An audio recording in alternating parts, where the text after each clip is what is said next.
we're on chapter 8, section 2. Okay, so we've got the Roman Empire. We've got where they're at, what's going on. Now we're going to talk about the expansion. So we've got Rome, Italy, how they were, we got the Gauls, the Etruscans, wait, what was it again? Etruscans, the Latins, and then we've got Rome being built. So Rome did not set out to build an empire. They fought the neighbors around them to kind of secure their domain, to kind of secure who they were. Eventually that turned into one of the biggest empires, and they basically took over the world. They began with the conquest of Italy. The Romans had conquered the Etruscans, that's what it is, subdued the Gauls, and seized the Greek colonies south of southern Italy. Thus, Rome came to control all of mainland Italy south of the Po River. They were, I know, it sounds kind of crazy. They were really good people to be conquered by. They let everyone keep their religions, a lot of their leaders. They just had to pay tribute and obey some of the Roman laws, which is Rome was in charge when Jesus was born. So they could still have all their festivals. They could still have all their temples. They could have a lot of their leaders and a lot of their laws. But they were under the Roman Empire. So they have this conflict with Carthage. And let's see, I don't know if here we go. So here is Rome, Italy. They've got most of this now. Carthage owns all the rest of this for now. See, Carthaginian Empire. So they've got so Italy's got part of Sicily down here. They got the Greeks down here who were in this part. And they've got most of this part of Rome, more for security. But then Carthage over here is another main port. And Italy's like, you know what? These are kind of our rivals, and we want to take some of these islands, the rest of Sicily, and maybe even some of this. So they start fighting Carthage in what we call the Punic Wars. In the first Punic War, they go after Carthage, and Carthage kind of wins a couple times. But eventually they have a better navy, and they take over, and they get these 3 islands. They get Sicily, this is Sardinia, this small one down here, and this is Corsica up here. So now they've got this out of the first Civil War, or Punic War.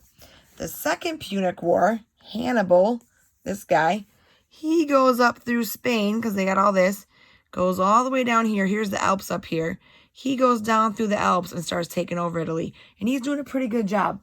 And he's starting to fight them, fight the Romans and take over, fights them for 16 years with these elephants and a bunch of stuff. But another guy, what was his name? Scipio goes down here and starts attacking Carthage. Carthage is not doing well. They say, hey, Hannibal, come back and help us in Carthage.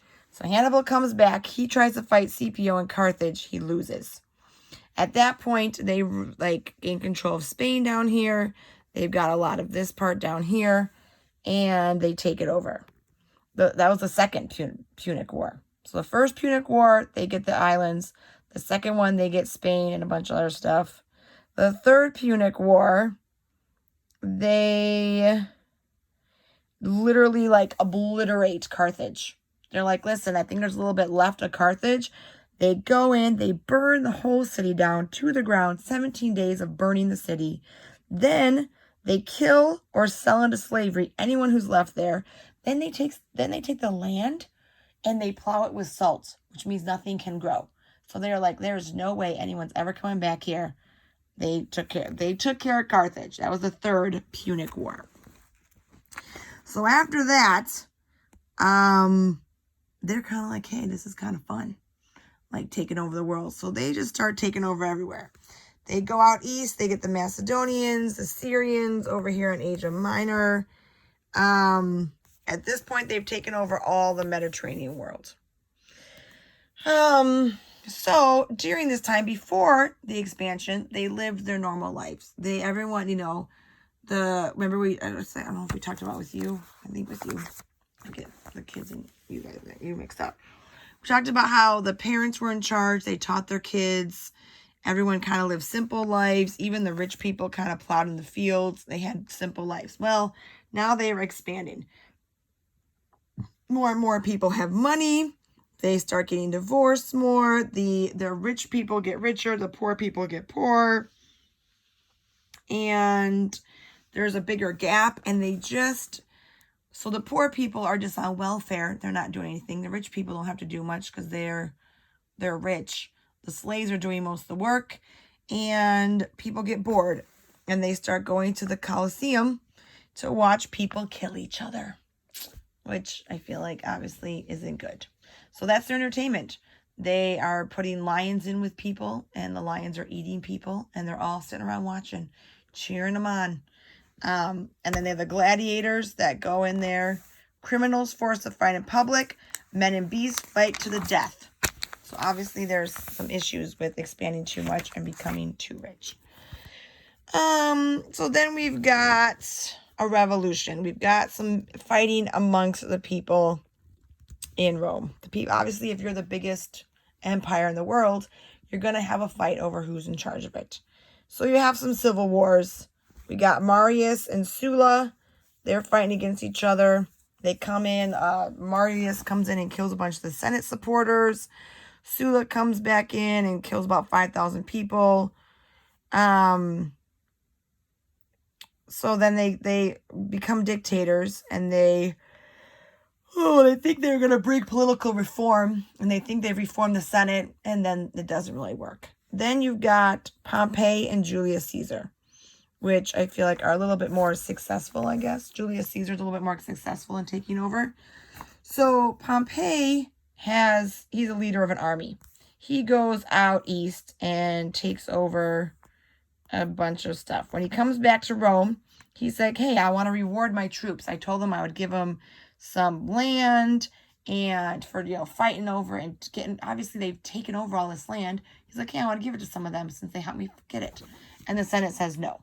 So Pompey's kind of mad. He joins forces with Julius Caesar, and Julius Caesar comes in. He is voted in, I think. Is that what it is? He was elected consul a year later, and he says because of Pompey's support, he comes in, he overrides the Senate, goes to the assembly, which is in charge of the Senate, and gets Pompey's guys his land.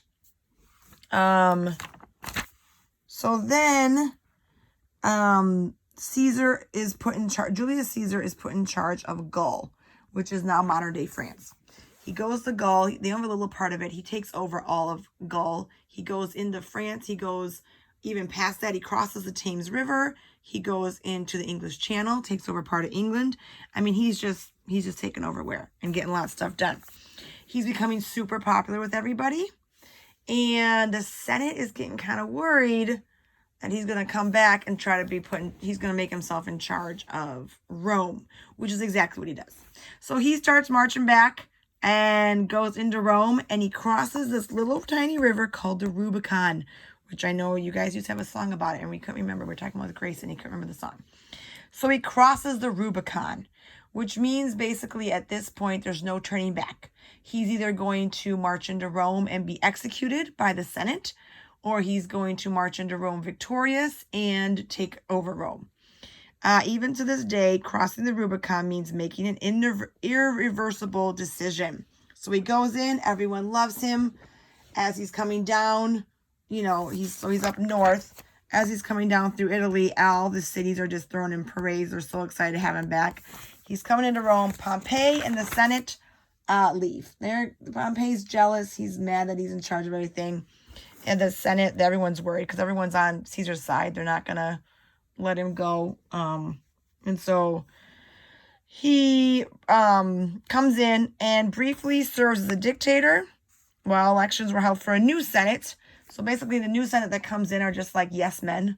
So he's elected by the Senate. He's not technically a dictator, but it's elected by the Senate that he kind of picked, and they voted him in. So he's got all these great ideas. He's going to go in and do all this great stuff for the city. but he's killed by a Senate, ironically. Let's see, where is it? Oh, yeah, the other thing he does, he's got the Julian calendar that we still use today. 365 and 1/4 days. But he was stabbed to death by a group of senators who hoped to destroy the old republic. Did they restore the old republic? No. Now they have a third civil war. Mark Antony. Hopefully that video I just sent you will have some more information about it. Mark Antony is a friend of Caesar's, and Octavian is Caesar's grandnephew, adopted son, and heir. Octavian eventually becomes Caesar Augustus, which is the guy in the Bible who wants to tax or gets everybody's thing. So let's see. They're trying to have these people. Cleopatra's in here. I feel like we got to watch that video. There's a lot of information on this.